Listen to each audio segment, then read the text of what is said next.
Ouais, bonjour la famille, bonjour à tous les membres de la Yorgan, bonjour à tout le monde, bonjour, j'espère que tout le monde se porte bien, bon week-end à vous. Voilà, donc trop c'est trop, il faut un peu qu'on essaye de mettre les points sur les i. On doit mettre les points sur les i parce que je suis vraiment touché quand j'entends certaines personnes parler aujourd'hui de Didier Arafat. Je vais vous dire, je m'adresse aux dictateurs, aux ennemis, aux rageux de Didier Arafat. Je m'adresse à tous les artistes ivoiriens du coupé décalé. Je m'adresse à tous les jeunes du coupé décalé. Déjà, je vais d'abord répondre à... je vais essayer d'éclaircir déjà des Bordeaux, Likoumfé, Tanguy. Tanguy, quand tu as sorti ton son Piquemé, ton son s'est retrouvé bloqué pour censure parce que on a dit que les robots ont tenté de vérifier si c'était ça ou pas. Est-ce qu'on a dit quelque chose? On a dit qu'on a censuré parce que les gens étaient... c'était cette façon. Mais on a regardé. C'était YouTube était en train de regarder. Si c'est... De toute façon, on ne met jamais. Tu peux pas. YouTube, c'est une structure. C'est une entreprise. Tout ce que vous faites, YouTube est au courant. Donc, je ne vois pas comment... au fait, on n'a pas besoin de mettre les robots, c'est quoi que tu appelles là pour comprendre. Non, on a vérifié parce que c'était un record battu. Parce que c'était un record battu, il fallait qu'on vérifie si c'était normal.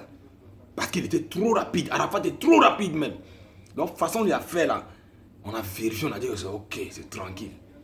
On a remis ça. Ce n'est pas l'histoire des robots. C'est l'histoire que ça a étonné tout le monde. Parce que c'est comme ça que le monde est toujours étonné avec Arafat. Parce que c'est un génie. Parce que seuls les génies étonnent le monde. Seuls les génies étonnent le monde. Parce que tout le monde n'est pas génie. Il n'y a que des génies qui se voient entre les génies. Donc c'est pour ça que ça a étonné tout le monde. Il fallait qu'on vérifie, on a vu, c'est tranquille. Le son il framponne. Do sabado. Ça framponne partout. Les gens ils dansent ça.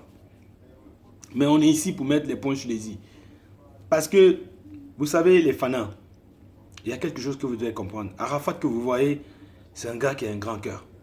Arafat que vous voyez, c'est un gars qui est prêt pour ses gars. Arafat que vous voyez, Arafat partage ce qu'on lui a donné. Je vais rappeler ici à Tanguy. Je vais rappeler ici à tous ces artistes coupés décalés qui veulent voir Arafat en prison, qui veulent voir Arafat tomber. Vous savez, quand le coupé décalé a été créé par Duxaga, Lomola et tout ça, et Luno Versace et tous ces gens, il n'y avait pas une personne qui voulait franchir, qui pouvait être choquée avec les grands. Hein. Vous savez, la seule personne qui allait se frotter avec ces grands-là, vous savez c'est qui? C'est Didier Arafat. C'est votre Didier Arafat. C'est notre Didier Arafat. Qui a eu gros cœur. Il a eu cœur de lion. Il est allé se frotter.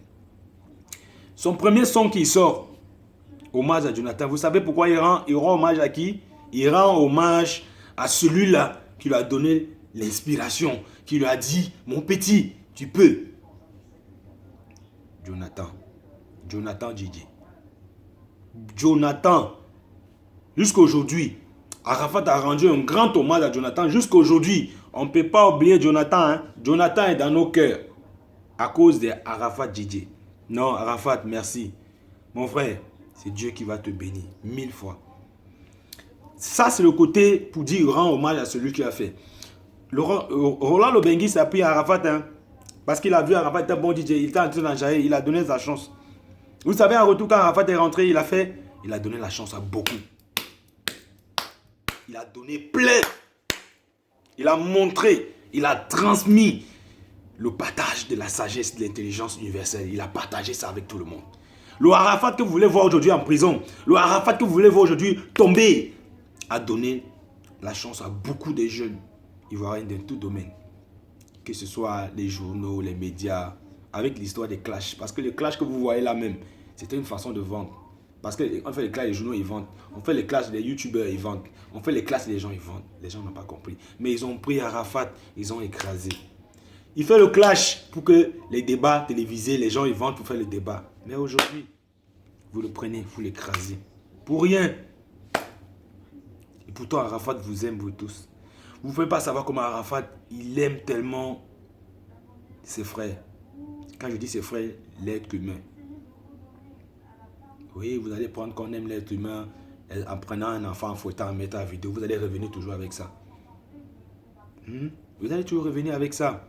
Parce que c'est la seule. Quand l'erreur qu'on fait, on profite de l'occasion pour prendre ça. Il faut la battre. Parce que c'est depuis longtemps que vous attendez ça. Mais aujourd'hui, Dieu a fait même ça parce que Dieu veut montrer à Arafat, Dieu veut montrer à tout le monde entier comment est-ce que l'être humain peut être méchant. Comment est-ce que l'être humain peut attendre une occasion pour sortir tous les ennemis qui sont dans leur ventre. Ils sortent, ils se mettent à l'homme. D'autres dansent même.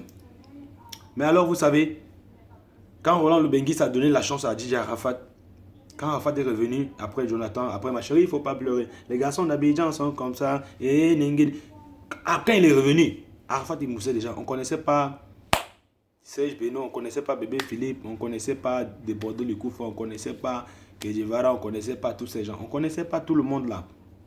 Mais vous savez, quand Arafat est arrivé à Abidjan, pour vous montrer à quel point Arafat il a un grand cœur comme ça. Pour vous montrer à quel point les gens oublient vite d'où ils sont sortis.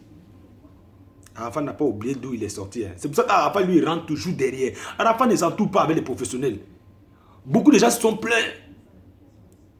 Mais j'ai compris pourquoi Arafat, il aime donner la chance à ceux qui ont le talent d'émerger, de se faire voir aussi. Parce que c'est ça qu'on appelle l'amour humain. C'est ça qu'Arafat a fait. Arafat pouvait prendre quelqu'un qui chante déjà pour faire futur avec lui. Non. Arafat a pensé qu'il y avait un gars qui était un bon DJ quelque part là-bas, qui s'appelait Tanguy, qu'on appelle des Bordeaux Likoufa. Il a dit non, je vais chercher ce gars. Mais est-ce que quelqu'un un jour a cherché des Bordeaux pour faire futur ou pour donner une chance? Non. C'est Arafat qui a cherché Tanguy. Lui-même était étonné. Il a dit non, moi il ne veut pas de chose là. Il sait que toi tu mousses déjà. Oh, je veux. Il t'a donné l'argent. Il a fait featuring. Quand il a fait featuring, il t'a donné ta chance, on t'a vu. Le reste, vous connaissez. Tu as émergé aujourd'hui, que tu es devenu son ennemi musicalement. On va dire ça comme ça. Ou dans ton cœur, tu veux qu'il tombe, tu veux qu'il meure, tu veux qu'il parte en prison. Toi, avec Dieu seulement, vous connaissez. Ça, c'est ton côté Tanguy. Toi-même, je n'ai pas envie de trop parler même de toi-même. Parce que je t'ai dit, dans le monde mondial, on ne te connaît pas. Ce n'est pas la blague. Tu sais, moi, je ne veux pas t'insulter ou faire des trucs. Non, non, non. Moi, j'ai compris juste une gamme là maintenant. C'est que si tu ne parles pas d'Arafat, tu ne peux pas. Tu ne peux pas être connu.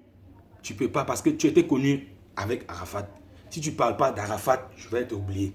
Et tu es même déjà dans les oubliettes parce que les gens commencent à comprendre la vérité. Si tu te concentrais dans tes sons, en train de faire ta musique, tranquille, tu es mélodieux musique.